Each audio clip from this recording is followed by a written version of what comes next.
Hey there guys, today I'm going to be teaching you about the blur tool, which is a really nice tool in Photoshop. It kind of blurs out the some stuff if you want, and we're going to also be learning about strength, which is a parameter for this tool. It's in the properties up here for the specific tool, and the tool is the kind of like a water droplet. It's the 1, 2, 3, 4, 5, 6, 7, 8, 9, 10, 11, 12, 13th tool down, a blur tool. And it's just a brush. It's just like the other brushes. You can even use a brush, but make sure you have a round brush for this, or it will just go wacky and crazy around all the place. You want to give it a size. Let's do 50 pixels.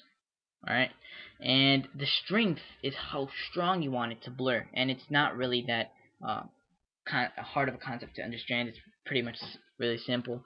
And sample all layers. Don't check that. We only have one layer, which is the background, and I'll get into layers later. So the mode is normal. Make sure it's normal, because then it would try to adapt to the other kind of things around it and layers around it, which we don't have. Normal strength 50. And make sure it's round, solid round preferably, and the hardness, don't ignore that. And we want to make this the yellow circle kind of blurred on the corners. How can we do that?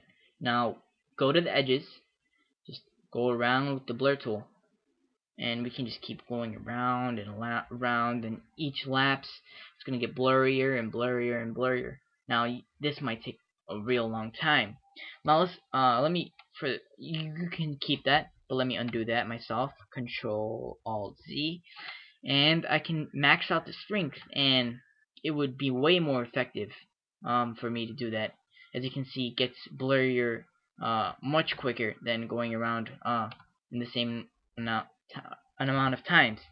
And you can see when I boosted the strength, it got way blurrier, and it's just way blurry right now. I want to keep it like that. That's a pretty nice thing to work up on in the future.